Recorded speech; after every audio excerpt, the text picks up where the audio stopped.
Sa baryo ng Rizal, isang liblib na lugar na napapalibutan ng bundok at makakapal na kagubatan, maraming kwento ang matagal nang bumabalot sa katahimikan ng gabi. Kapag sumasapit ang dilim at nagsisimulang umalingaw-ngaw ang malamig na hangin mula sa kabundukan, isa lamang ang paulit-ulit na ipinapayo ng matatanda sa mga kabataan. Huwag na huwag lalapit sa lumang kagubatan sa may silangang bahagi ng baryo. Doon daw naninirahan ang isang diwata na may mapupulang mata. May ilan na nagsasabing isa itong mapanuksong espiritu na kumukuha ng kaluluwa ng tao. Ang iba na may naniniwalang isa lamang itong matandang alamat upang takutin ang mga bata. Ngunit para kay prinsesa, ang lahat ng iyon ay simpleng kwento lamang. 19 na taong gulang si prinsesa. Kilala siya sa baryo dahil sa kaniyang kagandahan at tapang. Mahaba ang kaniyang buhok na maitim, makinis ang kutis, at may mga matang tila laging naghahanap ng kasagutan sa mga bagay na hindi may paliwanag. Lumaki siyang kasama ang kaniyang amang si Mang Isko matapos pumanaw ang kaniyang ina noong siya'y 7 taong gulang pa lamang. Simula noon, naging tahimik at mailap sa tao ang kaniyang ama. May mga pagkakataong nagigising si prinsesa sa kalagitnaan ng gabi dahil naririnig niyang tila may kausap ang kaniyang ama sa labas ng bahay. Ngunit tuwing sisilip siya, wala naman siyang makikitang ibang tao. Isang gabi ng Agosto, habang abala ang buong baryo sa piyesta, napansin ni prinsesa na tila balisa ang kanyang ama. Paulit-ulit itong sumisilip sa bintana habang mahigpit ang hawak sa lumang rosaryo nito. "Ama, ayos lang po ba kayo?" tanong niya. Hindi agad sumagot si Mang Isko. "Tapos na ba ang prosesyon?" tanong nito sa halip. "Opo." Napabuntong hininga ang matanda bago muling tumingin sa madilim na bahagi ng kagubatan sa malayo. "Kapag sumapit ang 12:00, huwag kang lalabas ng bahay." Napakunot noo si prinsesa. "Bakit po?" Ngunit hindi siya sinagot ng kaniyang ama. Sa halip tumayo ito at isinara ang lahat ng bintana ng bahay. Lalong nagtaka si prinsesa. Hindi naman bagyo. Wala ring masamang panahon. Ngunit tila takot na takot ang kaniyang ama sa isang bagay na hindi niya maintindihan. Pagsapit ng gabi, nagsimulang humina ang ingay ng piyesta sa baryo. Isa-isang namatay ang mga ilaw sa mga bahay hanggang sa tuluyang lamunin ng katahimikan ng paligid. Hindi makatulog si prinsesa. May kakaiba siyang pakiramdam. Parang may nagmamasid sa kanya mula sa labas. Dahan-dahan siyang bumangon mula sa higaan at sumilip sa bintana. Madilim ang paligid. Ngunit maya-maya, may napansin siyang isang babae na nakatayo sa ilalim ng puno ng balete sa tapat ng kanilang bahay. Napatigil ang kaniyang paghinga. Mahaba ang buhok ng babae at nakasuot ito ng puting damit na halos sumayad sa lupa. Hindi niya makita ang mukha nito dahil nakayuko ito. Biglang bumukas ang pinto ng kanyang silid. Napalingon siya. Naroon ang kanyang ama, namumutla habang nakatitig sa kanya. "Lumayo ka sa bintana," madiing sabi nito. Ngunit huli na. Unti-unting nag-angat ng ulo ang babae sa labas. At doon nakita ni prinsesa ang mga mata nitong mapupula. Nanlamig ang buong katawan niya. Hindi normal ang mga matang iyon. Parang nagliliyab sa dilim. At sa unang pagkakataon sa buong buhay niya, nakaramdam siya ng tunay na takot. Biglang humangin ng malakas sa labas. Nagsimulang umugong ang mga puno habang tila may bumubulong sa paligid ng bahay. Napaatras si prinsesa. Ngunit hindi inaalis ng babae ang tingin nito sa kanya. Unti-unti itong ngumiti. Hindi iyon ngiting galit. Isa iyong ngiting tila matagal nang naghihintay. "Prinsesa." Mahina ngunit malinaw niyang narinig ang pagtawag sa kaniyang pangalan. Napahawak siya sa braso ng kaniyang ama. Ama? Sino siya? Hindi agad nakasagot si Mang Isko. Kitang-kita ni Prinsesa ang panginginig ng kaniyang mga kamay. Pagkaraan ng ilang segundo, mariin nitong isinara ang bintana. Hindi mo siya dapat makita. Ano pong ibig ninyong sabihin? Tahimik lamang ang matanda. Maya-maya'y naupo ito sa gilid ng kama habang tila pinipilit alalahanin ang isang bagay na matagal nitong gustong ibaon sa limot. May mga kasalanang hindi kailanman nakakalimutan ng kagubatan, mahina nitong sabi. 20 taon na ang nakalipas, may isang babae ang nawala sa baryong ito. Tahimik na nakinig si Prinsesa. Maganda siya, tahimik, ngunit kakaiba. Maraming nagsabi na isa siyang diwata na nag-anyong tao. Napalunok si Prinsesa. Isang gabi, nakita siyang kasama ng isang binatang taga-baryo. Pagkatapos noon, sunod-sunod nang may nawawalang tao. Nagsimulang bumilis ang tibok ng puso ni Prinsesa. Ano pong nangyari sa babae? Unti-unting tumulo ang luha mula sa mga mata ni Mang Isko. Sinunog siya ng mga tao. Nanlaki ang mga mata ni Prinsesa. Ama? Akala nila matatapos ang sumpa kapag pinatay siya. Tahimik na bumalot ang paligid. Sa labas ng bahay, muling umihip ang malamig na hangin. At sa kanila narinig 3 marahang katok mula sa pintuan. Tok, tok, tok, parang tumigil ang mundo ni Prinsesa. Unti-unting namutla ang kaniyang ama. Diyos ko, bulong nito, muling kumatok, mas malakas na ngayon. Hindi makagalaw si Prinsesa habang nakatitig sa pintuan. Ama? Ngunit bago pa man siya makapagsalita, kusa yung bumukas. Dahan-dahang pumasok ang malamig na hangin sa loob ng bahay at sa may pintuan. Nakatayo ang babaeng may mapupulang mata. Basang-basa ang puting damit nito habang tumutulo ang tubig mula sa mahaba niyang buhok. Ngunit ang mas nakakatakot, hindi ito nakatingin kay Mang Isko.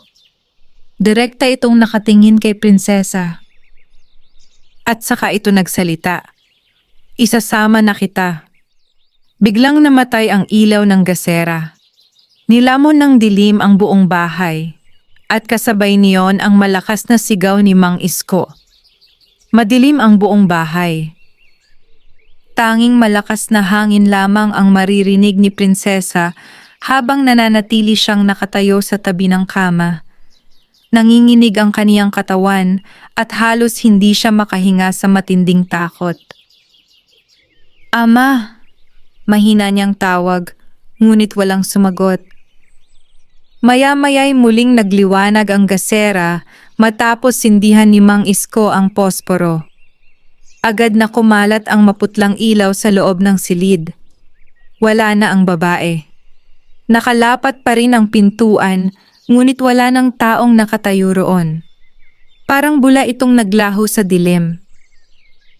Humihingal na napaupo si Mang Isko sa sahig habang nanginginig ang mga kamay nito. Ama, ano po ba talaga siya? Tanong ni Prinsesa. Tahimik lamang ang matanda. Ngunit kitang-kita ni Prinsesa ang takot sa mga mata nito. Takot na tila matagal ng kinimkim. Hindi kanya dapat nakita, mahina nitong sabi. Akala ko tapos na ang lahat. Napakunot noo si Prinsesa.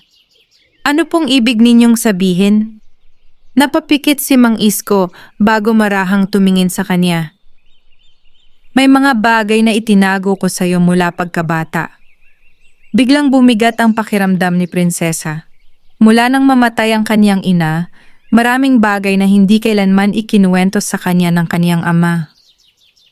At sa gabing iyon, pakiramdam niya'y unti-unti nang nabubuksan ang mga lihim na matagal itinago ng baryo. Lumakas muli ang ulan sa labas habang tahimik na nagsimula ang kwento ni Mang Isko. 20 taon na ang nakalipas, wika nito. May isang babae na natagpuan sa kagubatan ng Rizal. Wala siyang maalalang pangalan. Wala ring nakakaalam kung saan siya nanggaling. Tahimik na nakinig si Prinsesa. Napakaganda niya. Sobrang puti ng balat at mahaba ang buhok. Ngunit ang pinakakakaiba sa kanya, huminto si Mang Isko. Ang kaniyang mga mata. Nanlamig ang katawan ni Prinsesa. Mapupula rin po. Dahan-dahang tumango ang matanda. Natatakot sa kanya ang mga tao noon, ngunit may ilan ding nagsasabing isa siyang diwata na napadpad sa mundo ng tao. Ano pong pangalan niya? Amara. Parang may kakaibang kirot na dumaan sa dibdib ni Prinsesa nang marinig niya ang pangalang iyon. Marami ang umiwas sa kanya, pagpapatuloy ni Mang Isko. Ngunit may isang binata sa baryo na hindi natakot. Biglang tumahimik ang matanda. Ako iyon. Nanlaki ang mga mata ni Prinsesa. Kayo? Tumango si Mang Isko habang nakatitig sa apoy ng gasera. Mabait siya, Prinsesa. Hindi siya halimaw tulad ng iniisip ng mga tao. Pero bakit po siya sinunog? Napahigpit ang pagkakahawak ni Mang Isko sa rosaryo dahil may mga taong nawala sa baryo. Minsan may natatagpo ang bangkay sa gubat, minsan na may tuluyan na lamang nawawala. Naniniwala ang lahat na may sumpa si Amara. Humigpit ang tibok ng puso ni Prinsesa habang nakikinig. Hindi ko sila pinaniwalaan noon, sabi ng kaniyang ama. Ngunit isang gabi, biglang natigilan si Mang Isko.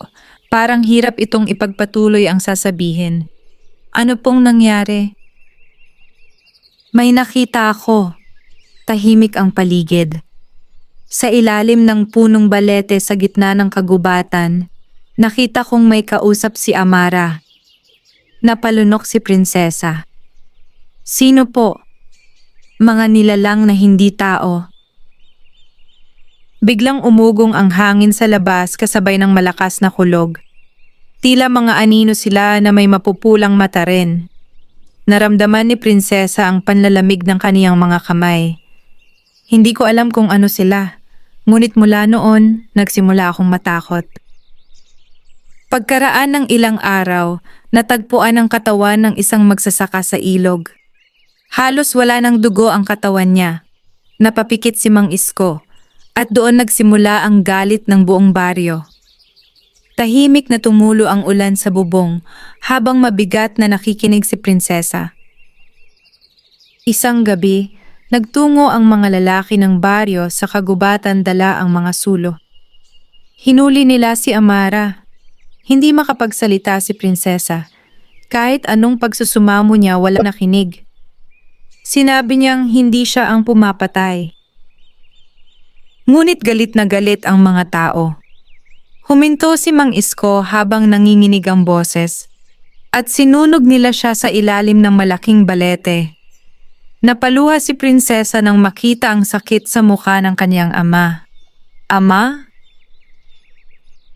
Bago siya namatay, mahina nitong sabi, tumingin siya sa akin. Hindi galit ang nakita ko sa mga mata niya, kundi lungkot. Biglang bumukas ng bahagya ang bintana dahil sa malakas na hangin. Agad na palingon si Prinsesa. At doon niya nakita, may isang babae na nakatayo sa gitna ng ulan sa labas ng bahay. Nakatingin lamang ito sa kanya. Mapupula ang mga mata. Napaatras si Prinsesa. Ama! Mabilis na tumayo si Mang Isko at isinara ang bintana. Huwag mo siyang titingnan! Pero nandyan siya! Humihingal na napasandal si Prinsesa sa dingding. Pakiramdam niya'y sinusundan siya ng mga matang iyon kahit hindi niya nakikita. Makalipas ang ilang sandali, muling bumalik ang katahimikan. Ngunit may isang tanong na hindi mawala sa isip ni Prinsesa. Ama, ano po ang kinalaman ko sa kanya? Biglang tumahimik si Mang Isko. Unti-unti itong napayuko at sa unang pagkakataon, nakita ni Prinsesa ang matinding pagsisisi sa mukha ng kaniyang ama. Dahil nanginginig nitong sabi, "Hindi mo tunay na ina ang babaeng kinalakihan mong inaakala." Parang tumigil ang mundo ni Prinsesa. Hindi siya agad nakapagsalita. Ano pong ibig ninyong sabihin?" Unti-unting tumulo ang luha mula sa mga mata ng matanda. Si Amara, ang tunay mong ina. Parang nawala ng hangin ang dibdib ni Prinsesa. Hindi niya matanggap ang narinig. Imposible. Hindi maaaring ang babaeng nakita niya ang diwata na may mapupulang mata ay sarili niyang ina. Ngunit bago pa siya makapagsalita, biglang may narinig silang sigaw mula sa labas ng bahay. Sigaw ng isang lalaki, kasunod niyon ay sunod-sunod na tahol ng mga aso sa baryo. Agad tumayo si Mang Isko. "Ano po yon?" Ngunit bago pa sila makalabas, may mabilis na yabag silang narinig mula sa putikan. At maya-maya may malakas na kumatok sa kanilang pintuan. "Anong nangyayari?" Sigaw ng isang lalaki mula sa labas. "May nakita kaming babae sa kagubatan. Mapupula ang mata." Biglang namutla si Mang Isko. Samantalang si Prinsesa na may unti-unting kinain ng kaba. Dahil pakiramdam niya, hindi basta nagpapakita ang diwata. May dahilan kung bakit ito bumalik. At pakiramdam niya, malapit na niyang malaman ang katotohanan na matagal itinago ng buong baryo ng Rizal. Madaling araw na, ngunit walang sino man sa baryo ng Rizal ang nakatulog ng mahimbing. Nagkalat ang mga tao sa labas ng kanilang bahay habang nag-uusap-usap tungkol sa babaeng nakita sa kagubatan. Ang ilan ay nanginginig sa takot habang ang iba na may nagdarasal. Mabilis kumalat ang balita. Bumalik na raw ang diwata na may mapupulang mata. Sa loob ng kanilang bahay, tahimik na nakaupo si Prinsesa habang paulit-ulit na umiikot sa isip niya ang sinabi ng kaniyang ama. Si Amara ang tunay mong ina. Hindi niya malaman kung alin ang mas nakakatakot, ang katotohanang may nilalang na nagpapakita sa kanila gabi-gabi o ang posibilidad na may dugong diwata siyang nananalaytay sa kaniyang katawan. Hindi totoo yun. Mahina niyang bulong sa sarili. Ngunit kahit pilit niyang itinatanggi, may bahagi ng isip niyang nagsasabing may kakaiba talaga sa kanya noon pa man. Noong bata siya, madalas siyang makakita ng mga aninong hindi nakikita ng iba. May mga gabing tila may bumubulong sa kanya mula sa kagubatan. At higit sa lahat, hindi siya kailanman nilalapitan ng mga mababangis na hayop. Biglang bumukas ang pintuan ng kanilang bahay. Pumasok si Mang Isko kasama ang ilang lalaki mula sa baryo.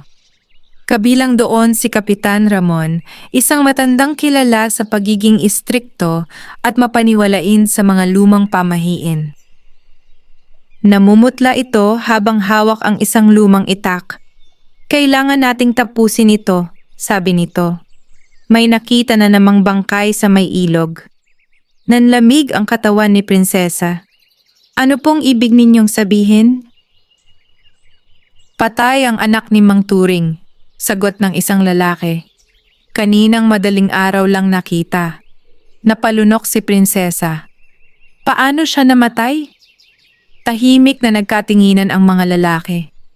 Pagkaraan ng ilang sandali, si Kapitan Ramon ang nagsalita. "Katulad noong dati." Biglang bumigat ang hangin sa loob ng bahay. "Ano pong ibig ninyong sabihin na katulad noong dati?" tanong ni Prinsesa. Huminga ng malalim ang kapitan bago tumingin sa kanya. Maputla ang katawan. At halos wala ng dugo. Parang may malamig na kamay na humawak sa batok ni Prinsesa. Naalala niya ang kwento ng kaniyang ama tungkol sa mga bangkay na natatagpuan noon. "Ano pong gagawin ninyo?" mahina niyang tanong. Hahanapin namin ang diwata. Agad tumayo si prinsesa. Hindi ninyo alam kung siya talaga ang may kagagawan. Hindi mo naiintindihan, sigaw ng isa sa mga lalaki. Mula nang magpakita siya, may namamatay na naman. Tahimik na yumuko si Mang Isko. Kitang-kita ni prinsesa ang pag-aalinlangan sa mukha nito. Kapag hindi natin siya pinigilan, dagdag ni Kapitan Ramon, mauubos ang mga tao rito sa baryo. Maya-maya'y isa-isang umalis ang mga lalaki upang ihanda ang kanilang mga dala. Ngunit bago tuluyang makalabas, huminto si Kapitan Ramon sa tapat ni prinsesa. Matagal siya nitong tinitigan. At sa unang pagkakataon, may kakaiba siyang napansin sa tingin ng matanda. Takot. Mag-ingat ka, Hija, mahina nitong sabi. At kahit anong mangyari, huwag kang pupunta sa balete sa gitna ng gubat. Pagkaalis ng mga lalaki, mabilis na lumapit si prinsesa sa kaniyang ama. Ama, kailangan nating pigilan sila. Ngunit hindi sumagot si Mang Isko. Sa halip, tila mas lalo lamang itong natulala. Ama? Biglang napahawak ang matanda sa kanyang dibdib habang hirap huminga. Ama! Mabilis siyang lumapit upang alalayan ito. Tubig! Mahina nitong sabi. Agad kumuha si prinsesa ng tubig ngunit bago pa niya iyon maibigay, napahigpit ang hawak ni Mang Isko sa kanyang kamay. Makinig ka sa akin, sabi nito habang nanginginig ang boses. Kapag dumating ang oras, huwag kang matatakot sa katotohanan. Nagsimulang tumulo ang luha ni prinsesa. Ano pong ibig ninyong sabihin? Ngunit hindi na sumagot ang kaniyang ama. Tuluyan itong nawalan ng malay. Pagsapit ng gabi, hindi pa rin nagigising si Mang Isko. Tinulungan siya ng albularyo ng baryo, ngunit hindi nito maipaliwanag kung bakit tila unti-unting nanghihina ang matanda. Parang may humihigop sa lakas niya, bulong ng albularyo. Lalong nabalisa si prinsesa. Habang natutulog ang kanyang ama, tahimik siyang naupo sa tabi ng bintana. Sa malayo, tanaw niya ang makapal na kagubatan. At sa hindi maipaliwanag na dahilan, pakiramdam niya ay may tumatawag sa kanya mula roon. Maya-maya, may malamig na hangin na pumasok sa silid. Kasabay niyon ang mahinang bulong. Prinsesa, nanigas siya. Dahan-dahan siyang napalingon sa bintana at doon niya muling nakita ang babae. Nakatayo ito sa gitna ng dilim. Mapupula ang mga mata. Ngunit ngayong gabi, hindi natakot ang nangingibabaw kay prinsesa, kundi matinding pagnanais na malaman ang katotohanan. Dahan-dahan siyang tumayo. At sa unang pagkakataon, lumabas siya ng bahay upang sundan ng diwata. Tahimik ang baryo habang naglalakad siya sa maputik na daan. Tanging liwanag ng buwan lamang ang gumagabay sa kanya. Hindi lumilingon ang babae habang naglalakad papunta sa kagubatan. Parang sigurado itong susunod si prinsesa. Palalim ng palalim ang kanilang nilalakaran hanggang makarating sila sa gitna ng gubat. At doon niya nakita ang napakalaking punong balete. Mas nakakatakot iyon sa malapitan. Baluktot ang mga ugat nito at tila gumagalaw sa ilalim ng lupa. Nakapalibot dito ang makapal na hamog habang ang paligid ay halos walang buhay. Huminto ang babae sa ilalim ng puno. Dahan-dahan itong lumingon kay prinsesa. Lumapit ka, mahina nitong sabi. Nanginginig man, dahan-dahang humakbang si prinsesa. Habang papalapit siya, mas lalo niyang nakikita ang mukha ng babae. Napakaganda nito, ngunit may matinding lungkot sa mapupula nitong mga mata. Sino ka ba talaga? Tanong ni prinsesa. Matagal na tumahimik ang babae bago ito sumagot. Ako ang dahilan kung bakit kinatatakutan ng baryong ito ang dilim. Ngunit hindi ako ang tunay na halimaw. Napakunot noo si prinsesa. Anong ibig mong sabihin? Hindi agad sumagot ang babae. Sa halip, marahan nitong itinaas ang kamay at itinuro ang malaking balete. Biglang umugong ang paligid. Nagsimulang gumalaw ang mga ugat ng puno habang unti-unting bumuka ang lupa sa ilalim nito. Napaatras si prinsesa. Mula sa kailaliman ng balete, may mga matang mapupula na dahan-dahang nagmulat sa dilim. 1, 2, 3, 10. Hindi makahinga si prinsesa habang nakatingin sa mga matang unti-unting lumilitaw mula sa ilalim ng puno. At sila, mahina ngunit mabigat na sabi ng diwata, ang tunay na dahilan kung bakit mamamatay ang baryo ng Rizal. Hindi makagalaw si prinsesa. Parang nanigas ang kaniyang buong katawan habang nakatitig sa mga matang unti-unting nagliliwanag mula sa kailaliman ng malaking balete. Mapupula, malamig, at tila gutom na gutom. Humigpit ang paghinga niya nang makita niyang isa-isang umaangat mula sa ilalim ng lupa ang maiitim na anyo ng mga nilalang.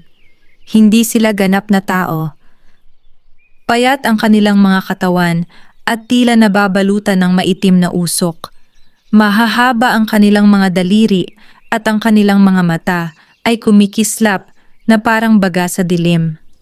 Napaatras si prinsesa. Ano sila? Nanginginig niyang tanong. Tahimik na tumingin ang diwata sa mga nilalang. Sila ang mga bantay ng balete, sagot nito. Matagal na silang nakakulong sa ilalim ng punong ito. Muling umugong ang hangin sa paligid habang tila gumagapang ang malamig na hamog sa lupa. Bakit sila narito? Dahil may nagising. Napakunot noo si prinsesa.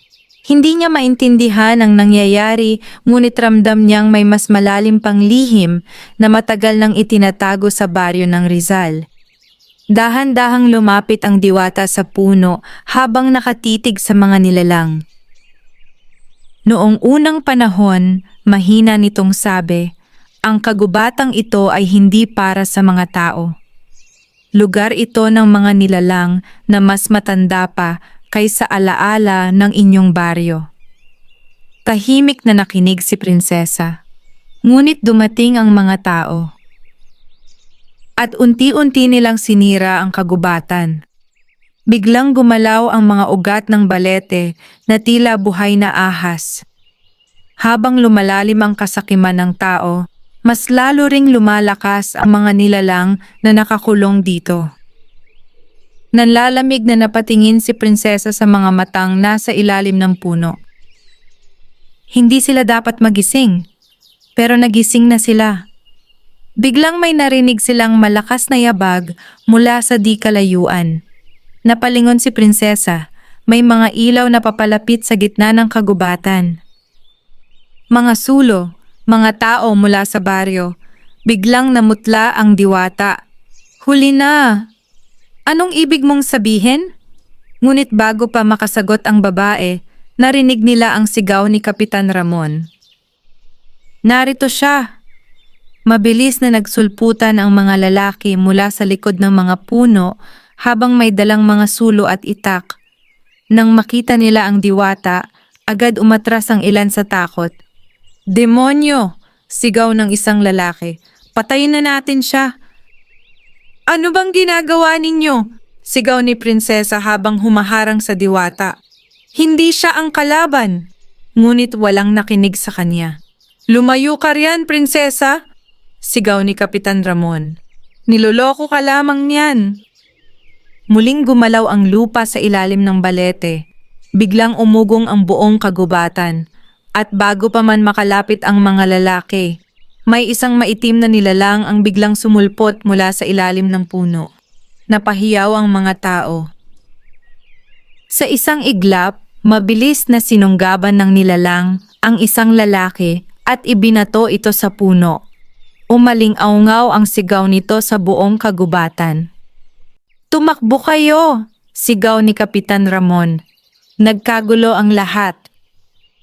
Isa-isang nagsilabasan ang mga nilalang mula sa ilalim ng balete habang humahagik-hik ang kanilang paos na mga tinig. Hindi na makagalaw si prinsesa sa sobrang takot. Maya-maya'y may isang nilalang na mabilis na tumalon patungo sa kanya. Ngunit bago pa siya maabot nito, biglang kumislap ang mapupulang mata ng diwata. Tumigil ang nilalang sa ere bago ito malakas na tumilapon palayo. Nanlaki ang mga mata ni prinsesa. Hindi niya maintindihan ang nakita. Ngunit malinaw sa kanya ang isang bagay, pinoprotektahan siya ng diwata. "Prinsesa!" sigaw ng babae. "Tumakbo ka!" Ngunit hindi siya makagalaw. Sa paligid nila, nagsisigawan ang mga tao habang pilit tumatakas sa mga nilalang. May ilan ng dugo ang nakahandusay sa lupa, ang iba namay nawawala sa makapal na dilim ng kagubatan. Biglang may humawak sa braso ni prinsesa. Si Kapitan Ramon iyon. "Halika na!" sigaw nito. Ngunit bago pa sila makalayo, may isang nilalang na sumulpot sa harapan nila. Mahaba ang mga kuko nito at nakabuka ang bibig na puno ng matutulis na pangil. Napapikit si prinsesa, ngunit maya-maya may malakas na liwanag na sumabog sa paligid. Napadilat siya at nakita niyang nakatayo sa harapan nila ang diwata.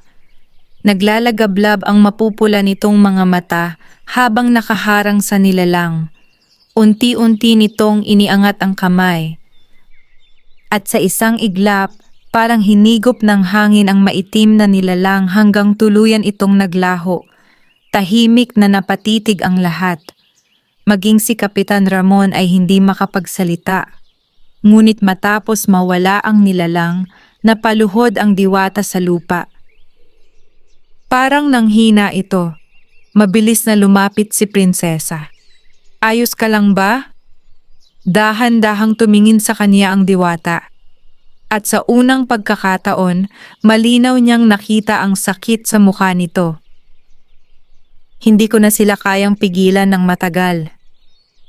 Biglang muling yumanig ang lupa. Mas malakas kaysa kanina.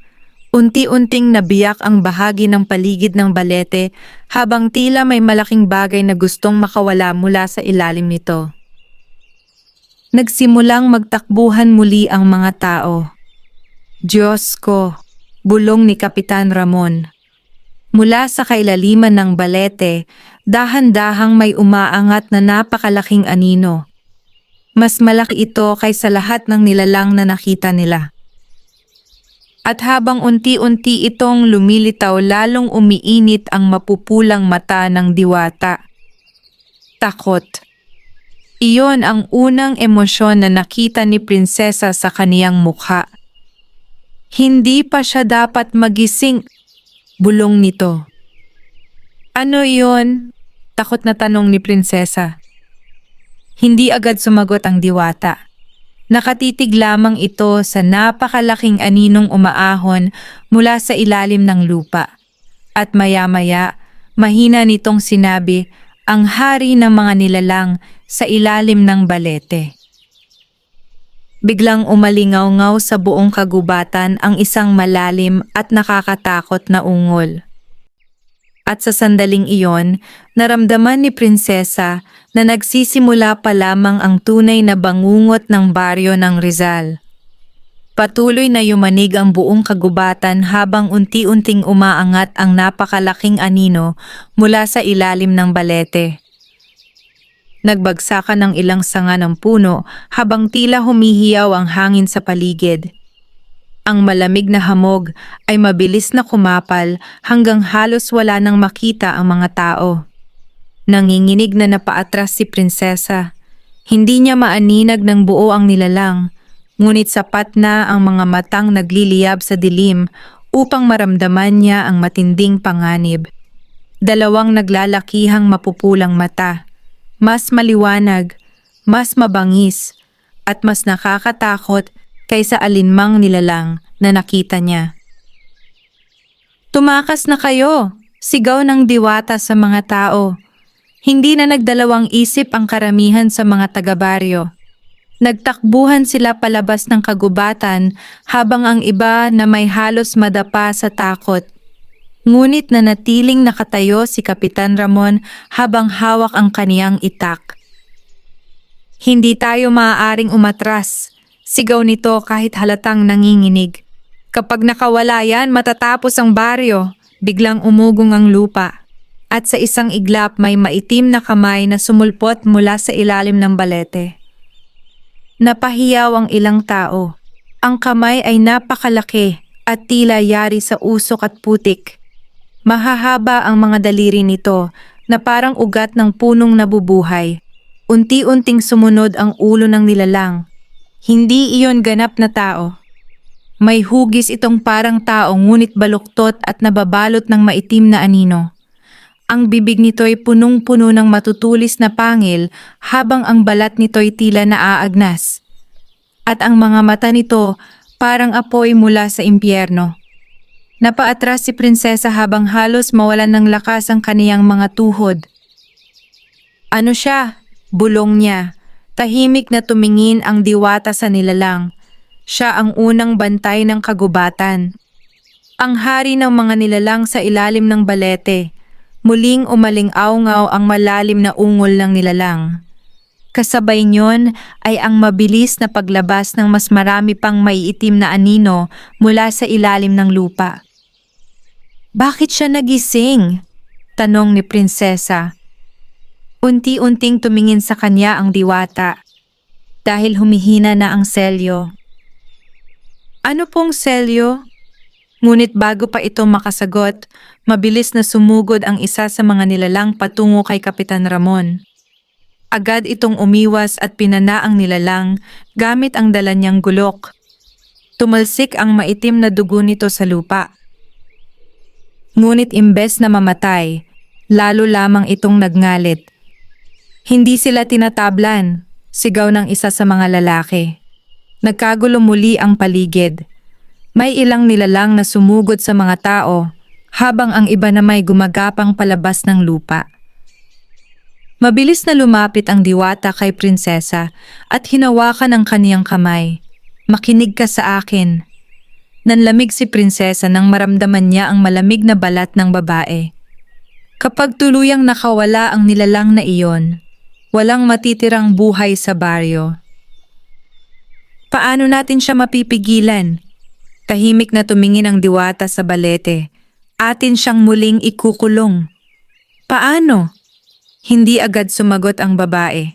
Sa halip, dahan-dahan nito hinawakan ng kwintas na suot ni Prinsesa mula pagkabata. Nanlaki ang mga mata ng dalaga. Ito, bulong niya. Oo, sagot ng diwata. Iyan ang huling bahagi ng selyo. Parang huminto ang mundo ni Prinsesa. Naalala niya ang kwintas na matagal na niyang suot. Ang simpleng palamuting iniwan daw ng kaniyang ina bago ito mamatay. Ibinigay ko yan sa'yo noong sanggol ka pa lamang. Napatingin siya sa diwata. Kayo talaga ang ina ko? Unti-unting tumulo ang luha mula sa mapupulang mata ng babae. Oo. Hindi malaman ni Prinsesa ang kaniyang mararamdaman. Galit, takot, kalungkutan. Lahat ng emosyon ay tila nagsabay-sabay sa kaniyang dibdib. Bakit mo ako iniwan? Mas lalong nalungkot ang mukha ng diwata. Dahil kapag nanatili ka sa akin, papatayin ka nila. Biglang umalingaw-ngaw ang napakalakas na sigaw ng hari ng mga nilalang. Kasabay niyon ay ang mabilis nitong pag-angat mula sa lupa. Sa wakas nakita nila ng buo ang anyo nito. Napakalaki, halos kasinlaki ng balete. Nababalutan ng makakapal na ugat at maitim na usok ang katawan nito habang tila may mga mukha ng mga taong sumisigaw na nakadikit sa balat nito. Napaatras sa takot si Prinsesa. Maging ang mga lalaki ng baryo ay hindi na makalaban. Diyos ko, bulong ni Kapitan Ramon. Biglang tumingin ang nilalang kay Prinsesa. At sa sandaling iyon naramdaman niyang parang may malamig na bagay na gumagapang sa kanyang isip. Anak ng bantay! Mahina ngunit napakalalim ng tinig ng nilalang. Nanigas si prinsesa. Naririnig niya ito kahit hindi gumagalaw ang bibig nito. Sa wakas, natagpuan din kita. Napahigpit ang hawak ng diwata kay prinsesa. Huwag mo siyang titignan sa mata. Ngunit huli na. Sa isang iglap, may mga larawan na biglang sumulpot sa isip ni prinsesa. Apoy, mga taong sumisigaw. Ang diwata na nakatali sa malaking balete habang sinusunog ng mga taga-baryo. At sa gitna ng apoy, may isang lalaking umiiyak. Si Mang Isko. Napaluha si prinsesa habang nakikita ang alaala. Tulungan mo siya. Umiiyak na sabi ng diwata noon. Protektahan mo ang anak natin.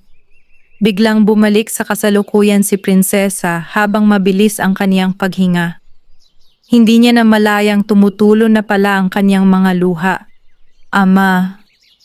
Biglang nagngisi ang hari ng mga nilalang. Mahina ang tao. Kasakiman at takot lamang ang laman ng kanilang puso. Muling umugong ang lupa habang unti-unting lumalapit ang nilalang. Kapag nasira ang selyo, magiging akin ang kagubatan. At pagkatapos, ang buong baryo. Mabilis na tumayo ang diwata sa harapan ni prinsesa. Hindi nawala ang lungkot sa mga mata nito, ngunit ngayon ay may matinding determinasyon na. Hindi kita hahayaang kunin siya. Biglang nagliwanag ang mapupula nitong mga mata. Kasabay niyon ay ang malakas na pag-ihip ng hangin sa buong kagubatan. Nagliyab ang paligid ng balete habang tila gumagalaw ang lahat ng puno sa paligid nila. At sa unang pagkakataon, nakita ni prinsesa ang tunay na kapangyarihan ng diwata na may mapupulang mata. Umalingaw-ngaw sa buong kagubatan ang malakas na hangin habang nagliliyab sa mapulang liwanag ang paligid ng balete. Nakatayo ang diwata sa harapan ni prinsesa. Nakaharap sa hari ng mga nilalang na patuloy na umaangat mula sa kailaliman ng lupa. Unti-unting gumalaw ang mahahabang buhok ng diwata na tila hinihipan ng hangin kahit walang bagyo.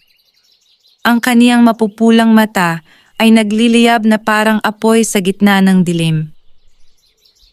Hindi makapaniwala si prinsesa sa kaniyang nasasaksihan. Ang babaeng kinatatakutan ng buong baryo ay hindi mukhang halimaw. Mukha itong isang inang handang ibigay ang lahat upang protektahan ang anak.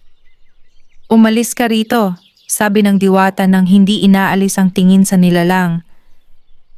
Ha, hindi kita iiwan, nanginginig na sagot ni prinsesa. Muling umungol ang hari ng mga nilalang. Ang malalim nitong tinig ay tila nanggagaling sa ilalim ng lupa. Hindi mo mapipigilan ang itinadhana, Amara.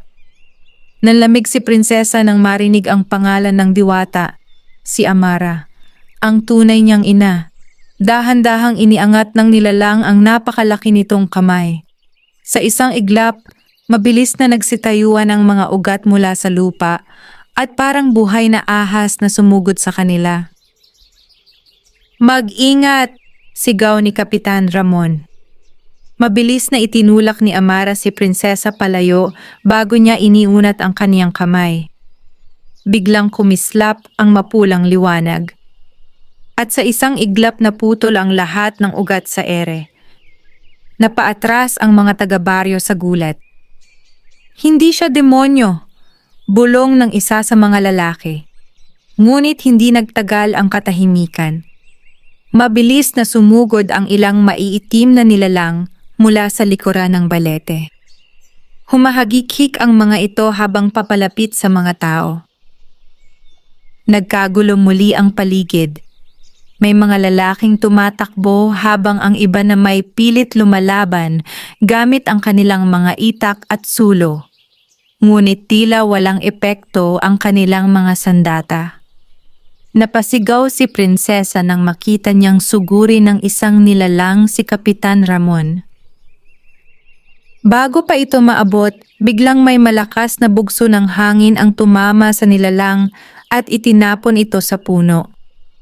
Lumingon si prinsesa. Si Amara iyon. Ngunit kapansin-pansin ang paghingal ng diwata matapos gamitin ang kaniyang kapangyarihan. Parang unti-unti itong nanghihina. Napansin din iyon ng hari ng mga nilalang. Mahina ka na, malalim nitong sabi. Hindi mo na kayang bantayan ng selyo. Tahimik na napayuko si Amara. At doon naunawaan ni prinsesa. Matagal nang lumalaban ang kaniyang ina mag-isa. Bakit mo ginagawa ito? Sigaw ni prinsesa habang lumuluha. Pagkatapos ng ginawa sa iyo ng mga tao rito, bakit mo pa rin sila pinoprotektahan? Tahimik ang diwata sa loob ng ilang segundo. Pagkatapos ay marahan itong tumingin sa kanya. Dahil narito ka. Biglang sumikip ang dibdib ni prinsesa. Hindi ko kayang hayaang maranasan mo ang mundong nilamon ng dilim. Napatigil si prinsesa. Sa unang pagkakataon mula nang makilala niya ang diwata, hindi na takot ang nararamdaman niya, kundi awa at pagmamahal. Biglang umugong muli ang lupa, mas malakas kaysa kanina. Unti-unting nabiyak ang paligid ng balete habang may maitim na usok na lumalabas mula sa ilalim nito. Hindi magtatagal, bulong ni Amara. Lumapit si prinsesa. Sabihin mo sa akin ang totoo. Tahimik na pumikit ang diwata bago ito nagsalita. Noong unang panahon, ako ang tagabantay ng kagubatang ito. Ang tungkulin ko ay panatilihing nakakulong ang mga nilalang sa ilalim ng balete. Tahimik na nakinig si prinsesa habang sa paligid nila'y patuloy ang laban ng mga tao laban sa maiitim na nilalang. Ngunit nagbago ang lahat nang mahalin ko ang isang tao. Mahal mo si Ama? Tumango si Amara, at dahil doon, humina ang kapangyarihan ng selyo. Napakunot noo si prinsesa. Bakit? Dahil ipinagbabawal sa aming mga diwata ang magmahal ng tao. Biglang bumilis ang tibok ng puso ni prinsesa. Ang batang isinilang mula sa diwata at tao. Dahan-dahang tumingin si Amara sa kanya. May kakayahang buksan o tuluyang isara ang selyo. Nalamig si prinsesa. Ako? Oo. Biglang umugong ang malalim na tawa ng hari ng mga nilalang. Kaya matagal kitang hinahanap. Unti-unting gumapang ang maiitim na ugat sa lupa palapit kay prinsesa. Kapag nakuha kita, wala nang makakapigil sa amin. Mabilis na humarang si Amara sa kaniyang anak. Hindi mangyayari iyon. Biglang nagliyab ng mas maliwanag ang mapupulang mata ng diwata. Kasabay niyon ay ang mabilis na paggalaw ng mga puno sa buong kagubatan. Ang mga sanga at ugat ay tila sumunod sa kaniyang utos habang mabilis na pumulupot sa katawan ng hari ng mga nilalang. Umalingaw-ngaw ang nakakabinging sigaw ng halimaw. Nagulat ang lahat ng tao sa paligid. Kaya niya palang kontrolin ang kagubatan, bulong ni Kapitan Ramon. Ngunit habang tumatagal, mas lalo ring nanghihina si Amara. Napansin iyon ni prinsesa. Unti-unting nagdidilim ang balat ng diwata habang tila may usok na lumalabas sa kaniyang katawan. Mama! Napatingin sa kanya si Amara. Nagulat siya sa unang pagkakataong marinig ni prinsesa ang tawag na iyon. Bahagyang ngumiti ang diwata. Ngunit puno ng lungkot ang ngiting iyon. Kapag dumating ang oras, Mahina nitong sabi, kailangan mong maging matatag. Biglang nanlaki ang mga mata ni Prinsesa. Anong ibig mong sabihin? Ngunit bago pa siya makalapit, may malakas na pagsabog ng maitim na enerhiya ang sumabog mula sa katawan ng hari ng mga nilalang. Naputol ang mga ugat na pumipigil dito at sa isang iglap, mabilis nitong sinunggaban si Amara gamit ang napakalaki nitong kamay. Napahiyaw si Prinsesa. Mama! Humalakhak ang nilalang habang hawak ang diwata. Kapag namatay ang huling bantay, magwawakas ang mundo ng tao. Pinilit ni Amara na makawala, ngunit tila mabilis na hinihigop ng nilalang ang kaniyang lakas. Unti-unting humihina ang liwanag ng kaniyang mapupulang mata. Mama! Umiiyak na sigaw ni Prinsesa. Biglang may kakaibang init na kumalat sa loob ng kaniyang katawan. Napahawak siya sa kaniyang dibdib habang tila may nagigising na kapangyarihan sa kaniyang dugo. Kasabay niyon, unti-unting nagliwanag ang kaniyang mga mata, mapulang mapula, at nang mapansin iyon ng hari ng mga nilalang. Sa unang pagkakataon, nakitaan ito ng takot. Natahimik ang buong kagubatan. Maging ang mga maiitim na nilalang ay tila napahinto nang makita ang unti-unting pagliwanag ng mga mata ni Prinsesa. Mapula, katulad ng kay Amara. Napaatras si Kapitan Ramon habang nanginginig ang mga kamay nito.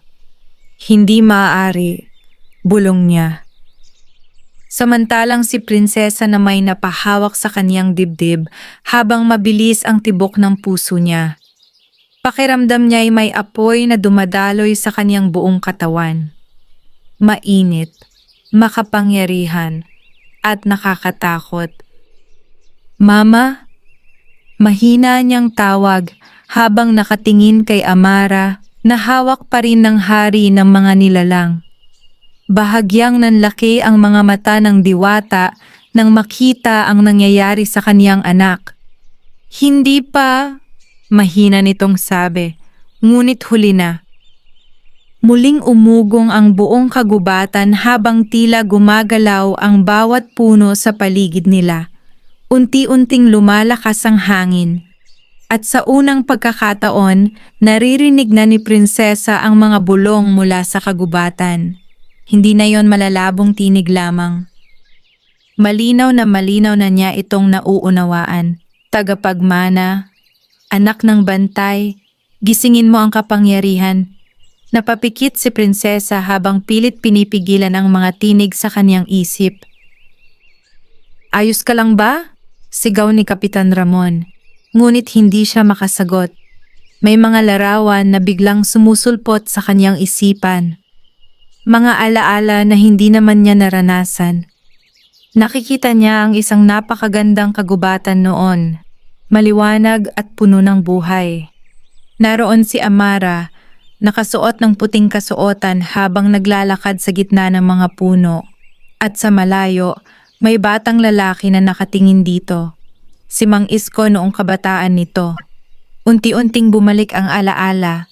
Nakikita niya kung paano nagkakilala ang dalawa.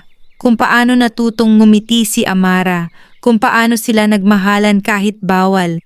At pagkatapos apoy. Sigawan, galit ng mga tao. Nakita niyang nakaluhod si Mang Isko habang pilit pinipigilan ang mga taga-baryo na sunugin si Amara. Ngunit walang nakinig. Habang nilalamon ng apoy ang katawan ng diwata, umiiyak itong nakatingin kay Mang Isko. Protektahan mo ang anak natin. Napadilat si Prinsesa habang tuluyang tumulo ang kaniyang mga luha.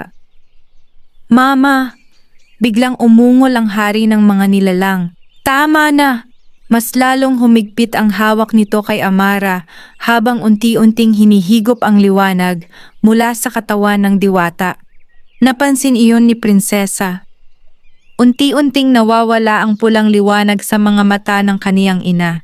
At doon siya nakaramdam ng matinding takot.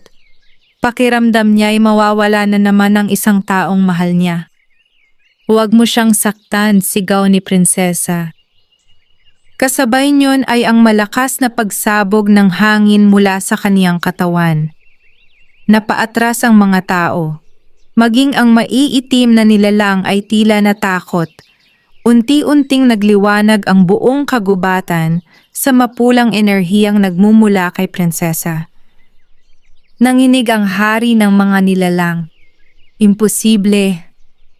Mabilis na iniangat ni prinsesa ang kaniyang kamay nang hindi niya alam kung paano. At sa isang iglap, may mga ugat ng puno na mabilis na sumulpot mula sa lupa at pumulupot sa katawan ng halimaw.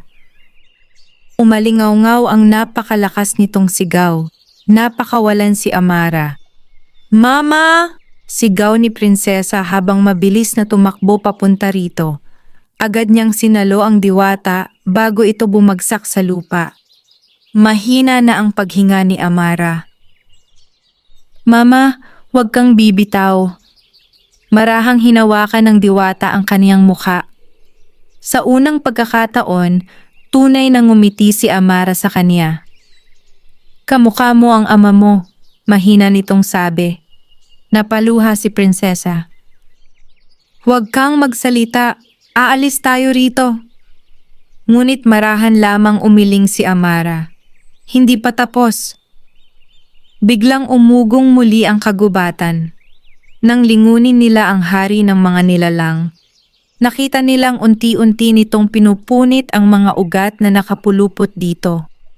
Lalong umiitim ang paligid, habang tila kumakalat ang anino nito sa buong kagubatan. Kapag hindi natin siya napigilan ngayong gabi, mahina ngunit mabigat na sabi ni Amara, wala nang bukas para sa baryo. Tahimik na napayuko si prinsesa. Ramdam niya ang takot. Hindi siya handa. Hindi niya alam kung paano kontrolin ang kapangyarihang biglang nagising sa kanya. Ngunit nang tumingin siya sa paligid at makita ang takot sa mga mukha ng mga tao, naalala niya ang kanyang ama. Naalala niya ang baryong kanyang kinalakihan. At higit sa lahat, naalala niya ang sakripisyo ng kaniyang ina. Dahan-dahan siyang tumayo. Unti-unti ring tumayo si Amara kahit hirap na hirap ito. "Sabihin mo sa akin kung ano ang kailangan kong gawin," sabi ni prinsesa.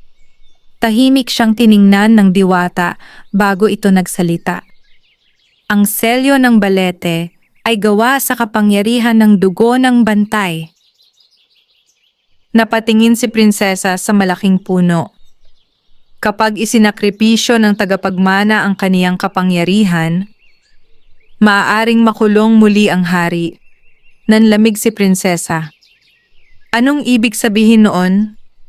Tahimik na yumuko si Amara. At maaaring mawala sa iyo habang buhay ang kapangyarihan mo. Napatingin si prinsesa sa kaniyang mga kamay.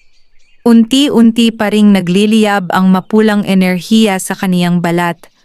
Bahagi iyon ng kaniyang pagkatao. Bahagi ng kaniyang ina. Kapag ginawa ko iyon, mabubuhay ba ang lahat? Tumango si Amara. Ngunit maaaring hindi na kita makitang muli. Biglang sumikip ang dibdib ni prinsesa. "Mama!" Hindi agad siya nakapagsalita. Pagkatapos ng lahat ng taon na wala ang kanyang ina, ngayon niya pa lamang ito tunay na nakilala. At ngayon ay maaari na naman itong mawala. Ngunit bago pa siya makapagdesisyon, biglang may sumigaw mula sa likuran nila. "Prinsesa!" Napalingon siya. Si Mang Isko. Nakatayo ito sa gitna ng kagubatan kahit halatang nanghihina pa. "Ama!" Mabilis na tumakbo si prinsesa patungo rito. Agad siyang niyakap ng kanyang ama habang umiiyak. "Patawarin mo ako," mahina nitong sabi. "Natatakot akong malaman mo ang totoo." Napaluha si prinsesa habang mahigpit na niyayakap ang kanyang ama. Ngunit biglang nanlaki ang mga mata ni Mang Isko habang nakatingin sa likuran niya. "Prinsesa!" Mabilis siyang napalingon. at doon niya nakita tuluyan nang nakalaya ang hari ng mga nilalang. Nakatayo na ito ng buong buo sa harapan ng balete. At habang nakatingin ito kay prinsesa, unti-unti itong ngumiti. Nakatayo ang hari ng mga nilalang sa gitna ng kagubatan na tila isang buhay na bangungot. Halos matakpan ng maitim nitong anyo ang malaking balete habang ang mapupula nitong mga mata ay nakatitig kay prinsesa. Unti-unting gumapang ang maitim na usok sa paligid nito. At kung saan man dumaan ang usok nalalanta ang damo. Natutuyo ang mga puno. Parang unti-unting namamatay ang buong kagubatan. Napahigpit si Mang Isko sa balikat ng kanyang anak. Kailangan na nating umalis, sigaw nito. Ngunit alam ni prinsesa na hindi na sila maaaring tumakas. Hindi habang patuloy na lumalakas ang nilalang, hindi habang nanganganib ang buong baryo ng Rizal. Mama! Mahina niyang tawag habang lumilingon kay Amara. Nakatayo pa rin ang diwata ngunit halatang hirap na ito. Namumutla na ang balat nito habang unti-unting nawawala ang liwanag sa mapupula nitong mga mata. Hindi mo kailangang gawin ito, sabi ni Mang Isko. Ngunit tahimik lamang si Amara. Alam nilang lahat ang katotohanan. Kapag hindi na isara muli ang selyo ng balete ngayong gabi, walang makakaligtas. Muling umalingaw-ngaw ang malalim na tawa ng hari ng mga nilalang. Napakatagal kong hinintay ang gabing ito. Unti-unti itong humakbang palabas ng balete habang yayanig ang lupa sa bawat hakbang nito. Sa wakas, malaya na ako. Mabilis na nagsitakbuhan ang natitirang mga taga-baryo. May ilan na umiiyak, may ilan na halos hindi na makatayo sa takot, ngunit nanatiling nakatayo si prinsesa, kahit nanginginig ang kaniyang katawan, kahit ramdam niyang unti-unting nilalamon ng takot ang kaniyang puso. Lumapit si Amara sa kanya. Marahan nitong hinawakan ang kaniyang mukha. Makinig ka sa akin. Tahimik na tumingin si prinsesa sa kaniyang ina. Ang kapangyarihang nasa loob mo ay hindi sumpa. Regalo ito, napaluha si prinsesa. Pero bakit parang lahat ng mahal ko nawawala dahil dito? Tahimik na napapikit si Amara dahil ang kapangyarihan ay may kapalit. Maya-maya'y hinubad nito ang kwintas na suot ni prinsesa. Ang lumang kwintas na matagal na niyang dala mula pagkabata. Sa ilalim ng mapulang liwanag ng kagubatan, biglang nagliwanag ang batong nakasabit dito. Unti-unting lumitaw ang kakaibang simbolo sa ibabaw ng bato. Nanlaki ang mga mata ni Kapitan Ramon. Ang selyo, tumango si Amara. Ito ang huling susi. Muling yumanig ang paligid nang biglang sumugod ang hari ng mga nilalang patungo sa kanila. Bilis! Sigaw ni Mang Isko. Mabilis na iniangat ni Amara ang kaniyang kamay. Kasabay niyon ay ang pagsulpot ng malalaking ugat mula sa lupa na humarang sa nilalang. Ngunit sa lakas nito, isa-isang napupunit ang mga ugat. Hindi siya mapipigilan. Bulong ng isang lalaki. Napatingin si prinsesa sa balete at sa hindi maipaliwanag na dahilan, parang may tumatawag sa kanya mula roon. Dahan-dahan siyang humakbang palapit sa puno. Prinsesa! Sigaw ni Mang Isko, ngunit hindi siya huminto. Habang papalapit siya sa balete, mas lalo niyang naririnig ang mga bulong sa kanyang isip. Tagapagmana. Isara mo ang pintuan. Protektahan mo ang kagubatan. Unti-unti niyang ipinatong ang kamay sa katawan ng malaking puno. At sa isang iglap, may matinding liwanag na sumabog mula sa balete. Napapikit ang lahat. Nang muling dumilat si prinsesa, nakita niyang tila nagbago ang paligid. Tahimik na ang kagubatan, wala na ang mga tao, wala na rin ang hari ng mga nilalang. Tanging siya lamang at isang batang babae ang naroon. Nakasuot ito ng puting damit at may mapupulang mata. Nanlaki ang mga mata ni prinsesa. Mama? Ngunit umiling ang bata. Ako ang unang bantay. Napakunot noo si prinsesa. Anong lugar ito? Nasa alaala ka ng kagubatan. Tahimik na tumingin ang bata sa malaking balete. Bawat bantay ay may tungkulin. Protektahan ang pintuan sa pagitan ng mundo ng tao at mundo ng mga nilalang. Napatingin si prinsesa sa puno. At kapag nabigo ang bantay, malungkot na ngumiti ang bata. Dumadating ang dilim.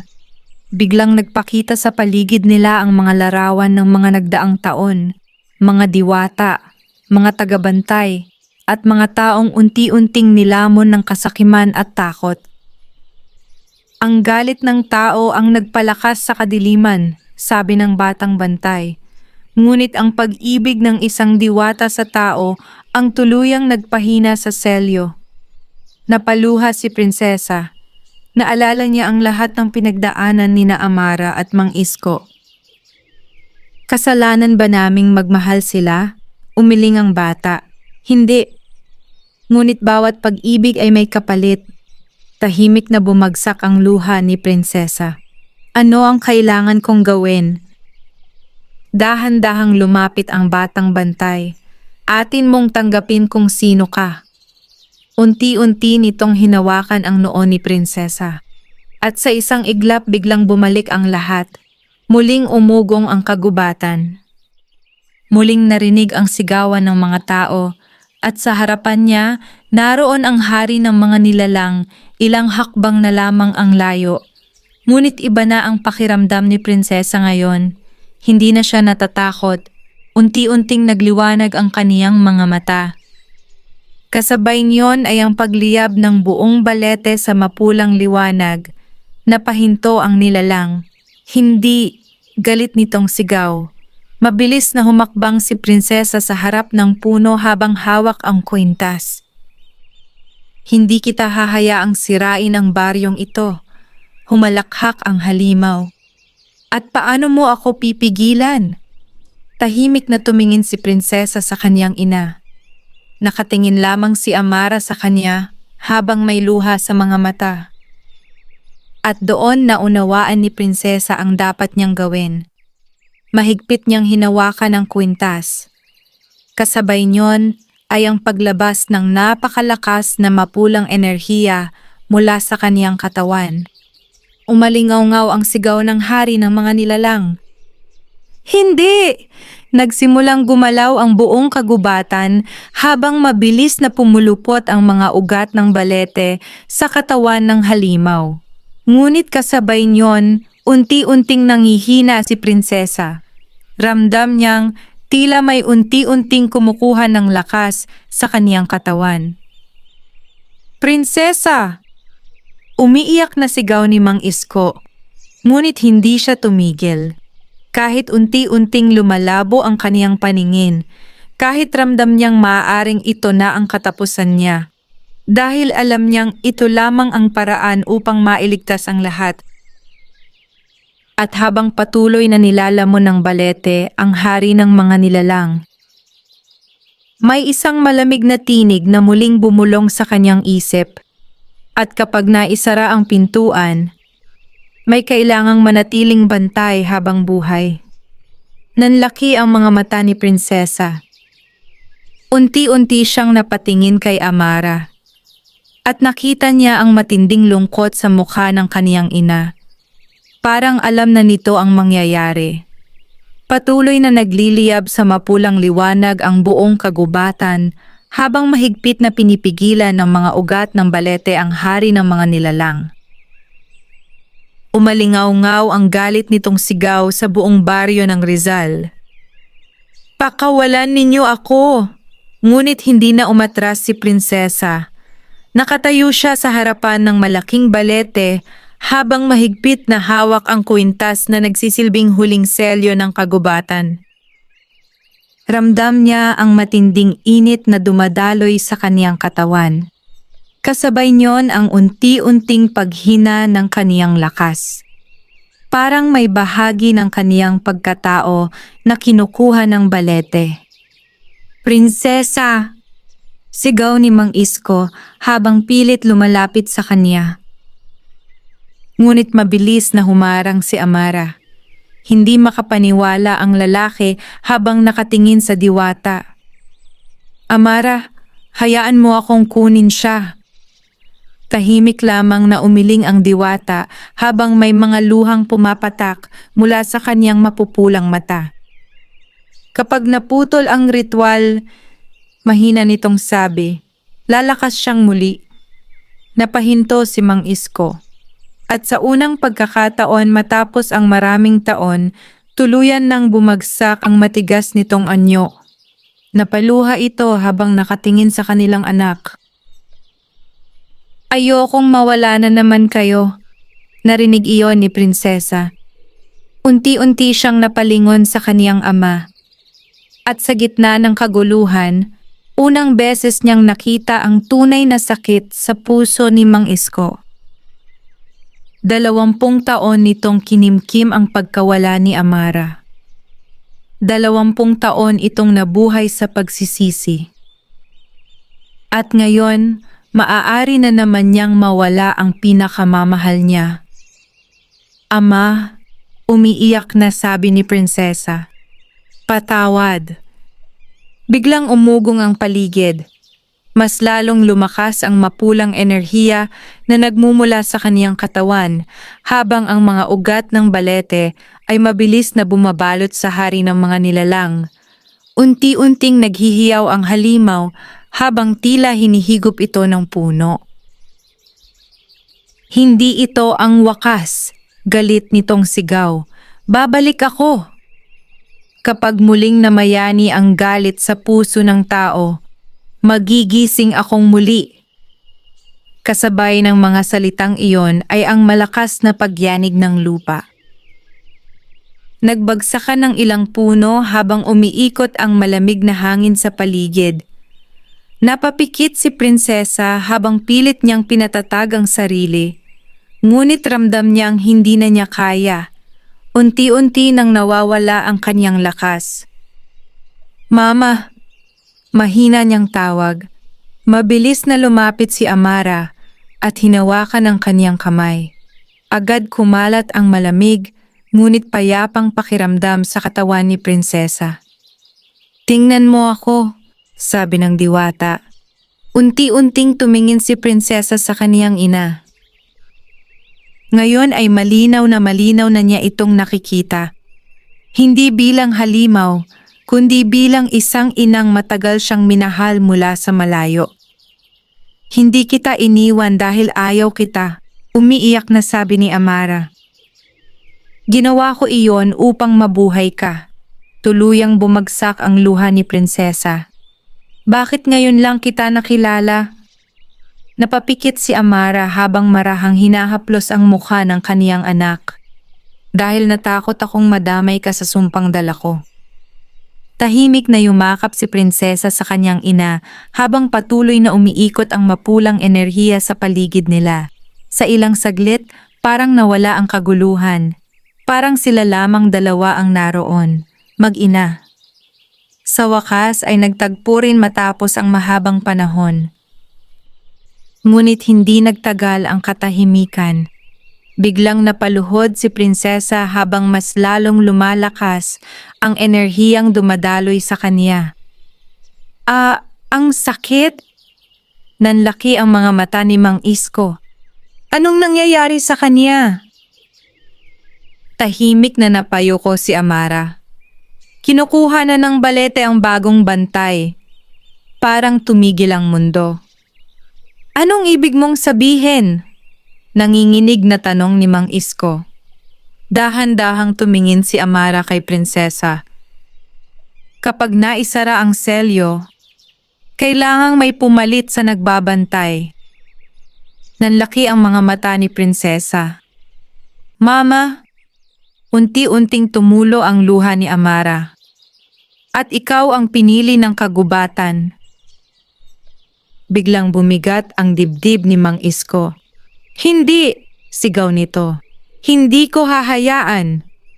Mabilis itong sumugod papunta kay prinsesa, ngunit bago pa siya makalapit, may mapulang liwanag na humarang sa kanya. Hindi siya makapasok. Parang may pader ng enerhiya sa paligid ng kaniyang anak. Prinsesa! Umiiyak nitong sigaw. Ngunit si prinsesa na may unti-unti nang nakaramdam ng kakaibang katahimikan. Hindi na siya natatakot. Pakiramdam niya ay may malamig na hangin na yumayakap sa kanya. At sa hangin na iyon, naririnig niya ang bulong ng kagubatan. Tagapagbantay, tagapangalaga. Unti-unti siyang napatingin sa balete. Nakita niya ang tuluyan ng hinihigop ng puno ang hari ng mga nilalang habang patuloy itong sumisigaw sa galit. At kapag dumating ang panahon, galit nitong sigaw, "Babalikan kita, anak ng diwata." Kasabay niyon ay ang malakas na pagsabog ng liwanag mula sa balete. Napapikit ang lahat. At sa loob ng ilang segundo, naging tahimik ang buong kagubatan. Walang hangin, walang sigaw, walang galaw. Unti-unting dumilat si Mang Isko. Nanginginig siyang tumingin sa paligid. Nawala na ang mga maiitim na nilalang. Nawala na rin ang hari ng mga nilalang. Tahimik na muli ang kagubatan. Ngunit nang hanapin niya si prinsesa, nanlaki ang kanyang mga mata. Nakatayo pa rin ang kanyang anak sa harapan ng balete. Ngunit iba na ito. Unti-unting humahaba ang buhok ni prinsesa habang dahan-dahang umiilaw ang kanyang mga mata sa mapulang kulay. At sa likuran niya, marahang gumagalaw ang mga ugat ng balete na tila sumusunod sa kaniyang hininga. Prinsesa! Nanginginig na bulong ni Mang Isko.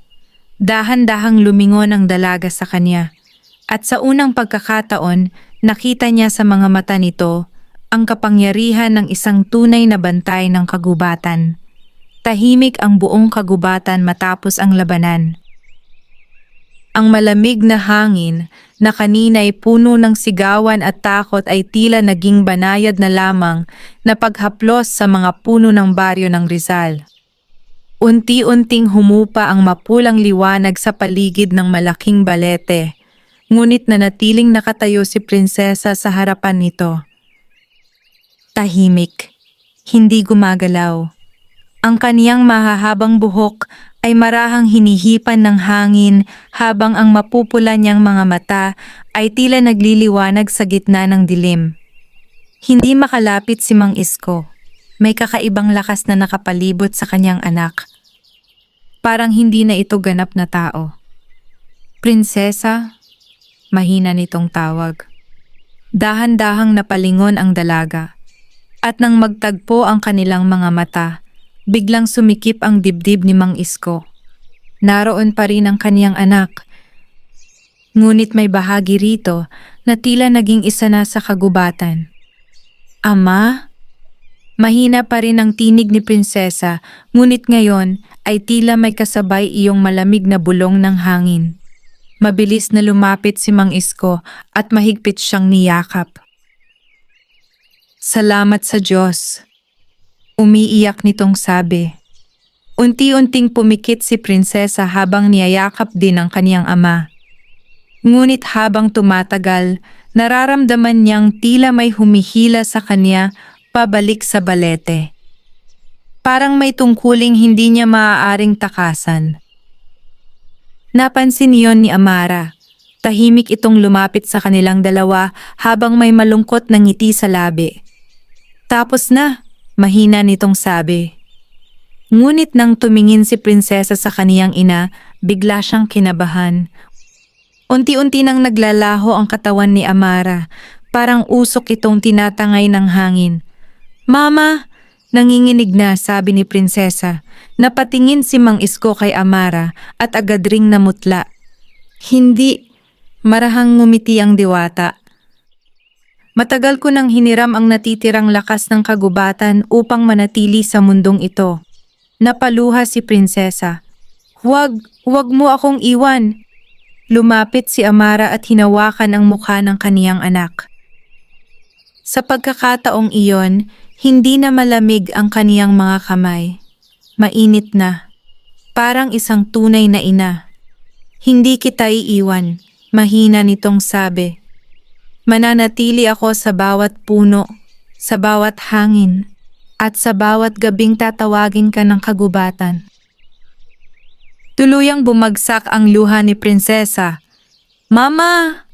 Ngumiti si Amara habang pinupunasan ang luha ng kaniyang anak. Matapang ka. Mas matapang kaysa sa akin. Unti-unting napaiyak si Mang Isko habang nakatingin sa diwata. Patawarin mo ako, nanginginig nitong sabi. Hindi kita na ipagtanggol noon. Tahimik na tumingin si Amara sa lalaking minsang minahal niya at sa kabila ng lahat ng sakit na kaniyang pinagdaanan. Wala ni katiting na galit sa kaniyang mga mata.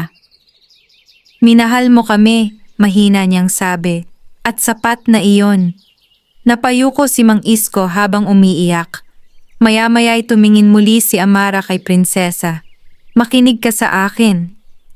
Tumango si prinsesa kahit hirap pigilan ang pagluha. Magbabago ang buhay mo mula ngayon. Maririnig mo ang kagubatan. Mararamdaman mo ang galit at lungkot ng kalikasan. At habang nabubuhay ka, ikaw na ang magiging bantay ng baryo ng Rizal. Tahimik na napatingin si prinsesa sa malaking balete. Ngayon ay hindi na ito nakakatakot sa kanya. Pakiramdam niya'y bahagi na ito ng kaniyang kaluluwa. Matatakot ba sila sa akin? Mahina niyang tanong. Napangiti si Amara. May mga taong matatakot. May mga taong huhusga. Ngunit may mga taong maiintindihan ka rin. Unti-unting humina ang katawan ng diwata habang patuloy itong naglalaho. Mama! Sigaw ni prinsesa habang hinahawakan ito. Ngunit marahan lamang ngumiti si Amara. At tandaan mo, ang tunay na halimaw ay hindi ang nilalang na may mapupulang mata, kundi ang pusong nilalamon ng galit at takot. Kasabay ng huling salita nito ay ang pag-ihip ng malamig na hangin sa buong kagubatan. Unti-unting naglaho si Amara sa harapan nila at kasabay niyon may mga mapupulang bulaklak na marahang nalaglag mula sa malaking balete. Tahimik na napaluhod si prinsesa habang umiiyak. Ngunit sa gitna ng kaniyang lungkot, naramdaman niya ang banayad na hangin na tila yumayakap sa kanya. Parang naroon pa rin ang kaniyang ina. Lumipas ang ilang buwan. Unti-unting bumalik sa normal ang baryo ng Rizal. Wala nang mga nawawalang tao. Wala nang mga maiitim na nilalang na nagpapakita sa kagubatan. Ngunit hindi na rin muling pinutol o ginambala ng mga taga-baryo ang malaking balete. Dahil simula ng gabing iyon, may bago ng alamat na kumalat sa baryo. Kapag sumasapit ang gabi at umiihip ang malamig na hangin mula sa kagubatan, may isang babae raw na makikitang naglalakad sa ilalim ng buwan. Mahaba ang buhok, nakasuot ng puting damit, at may mapupulang matang nagliliwanag sa dilim. Ngunit hindi na siya kinatatakutan ng mga tao. Dahil alam nilang siya ang tagapagbantay ng kanilang baryo. Ang diwata na may mapupulang mata. At sa tuwing maririnig ni prinsesa ang bulong ng hangin sa gabi, marahan lamang siyang ngumingiti. Sapagkat alam niyang hindi siya kailanman tunay na nag-iisa, wakas.